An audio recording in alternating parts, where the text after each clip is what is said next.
दिनांक 17 और 18 की रात में दो चोरों के द्वारा थावे भवानी के मंदिर में मुकुट, हार और कुछ और अन्य आभूषणों की चोरी की गई थी। इसमें क्योंकि प्रशासन और पुलिस के स्तर से चूक हुई थी, तो हम लोगों ने इसमें जो टीओपी प्रभारी हैं और वहाँ के जो अन्य कर्मी हैं, पुलिसकर्मी, उन पर सब पे कार्रवाई की थी। और क्योंकि चूक भयंकर थी, तो इसमें हम लोगों के स्तर से भी इसकी जो लापरवाही है उसकी हम लोग जवाबदेही लेते हैं, जिम्मेदारी हम लोग लेते हैं एज ए पुलिस अधीक्षक। हम लोगों ने इसमें, क्योंकि घटना काफी संवेदनशील थी, तो हम लोगों ने कई सारी एसआईटी बनाई गई थी और लगभग 12 के आसपास टीम्स अलग अलग बिंदुओं पे काम कर रही थी। कुछ स्थानीय लोगों पे, कुछ दूसरे जिलों के, दूसरे राज्यों के क्रिमिनल्स पे भी काम किया जा रहा था। उसी क्रम में हम लोगों ने एक व्यक्ति पे फोकस किया जिसका नाम दीपक राय है। ये इसके फादर का नाम देवानंद राय है। ये जमनिया थाना गाजीपुर का रहने वाला है और इसकी हम लोगों ने कल एटवा पुल से गिरफ्तारी की है और इसने अपने अपराध को स्वीकार किया है। इसके द्वारा पूर्व में भी कई सारे ऐसे मंदिर चोरी में अपराध किए गए हैं।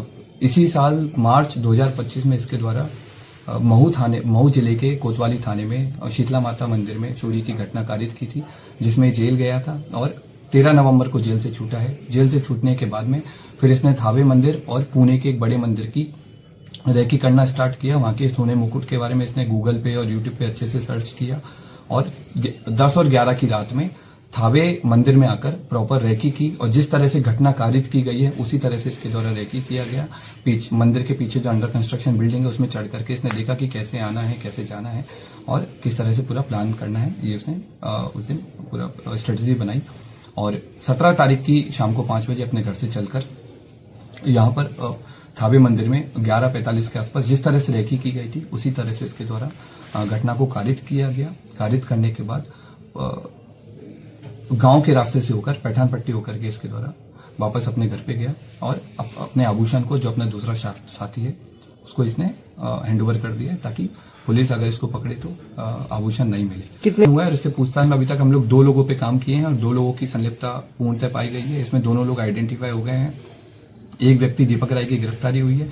उसके पास से हमको घटना में जो उस दिन घटना हुई थी उस वाला कटर हमने बरामद किया है, जो कपड़े पहने हुए थे वो बरामद किए हैं। फोन बरामद किया है जिसमें उसके द्वारा थावे मंदिर के बारे में सर्च किया गया है और घटना कारित होने के बाद में भी उसने सोने की डिटेल PI 916 के बारे में पूरा उसने पढ़ा है।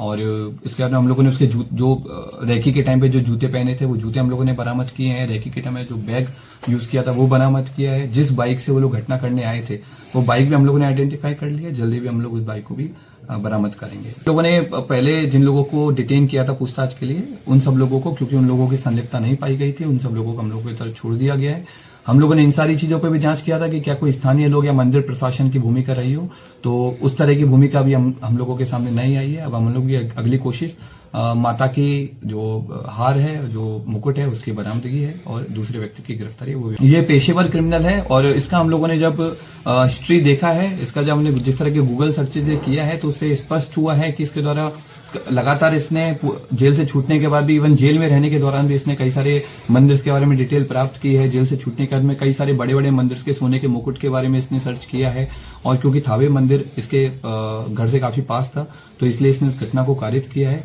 इसने कई सारी जो क्राइम थ्रिलर है, जैसे जो बिहार बेस्ड एक मूवी बनी है उस पे भी इसने सर्च किया, उसके बारे में पढ़ा कि कैसे पुलिस अनुसंधान करती है, कैसे पुलिस अपराधी तक पहुंचती है, कांड का उद्भेदन करती है, ताकि उन सारे तरीकों से बच करके इसके द्वारा उन सारे तरीकों को यूज करके पकड़े जाने से बचा जा सके। नहीं, उस दिन ये मोबाइल नहीं लेके आया था। इवन जिस दिन रेकी करने आया था उस दिन भी इसने इंश्योर किया था कि इसका कोई भी डिजिटल फुटप्रिंट थावे या फिर गोपालगंज में नहीं रहे, ताकि अगर पुलिस कल को अनुसंधान करे या फिर कोर्ट में आगे ट्रायल हो तो इसके ऊपर कोई ऐसा प्रूफ नहीं मिले कि ये यहाँ पर मौजूद। कितने के रिकॉर्ड के हिसाब से हमको इसके ऊपर 5 केसेस मिले हैं, जिनमें बनारस में इसने बाइक चोरी की है, महू में इसने मंदिर चोरी की है और भी हमें लोकल सोर्सेज से पता लगा है कि पूर्व में भी कई सारे मंदिरों में चोरी कर चुका है, लेकिन वो अभी तक उद्भेदन नहीं हो पाए थे, इसलिए इसका नाम नहीं आया है। जमनिया थाना, जो इसका स्थानीय थाना है, वहां पर भी हम लोगों की जो टीम्स हैं अलग अलग जगह पर रेकी कर रही है आभूषण को लेकर के और अनुमंडल पुलिस पदाधिकारी सदर के नेतृत्व में टीम और कई सारे इंस्पेक्टर्स के साथ मिलकर के टीम कैंप की हुई है जिले के बाहर और हम लोग की पूरी कोशिश है कि जितना जल्दी हो सके हम लोग आभूषण की बरामदगी।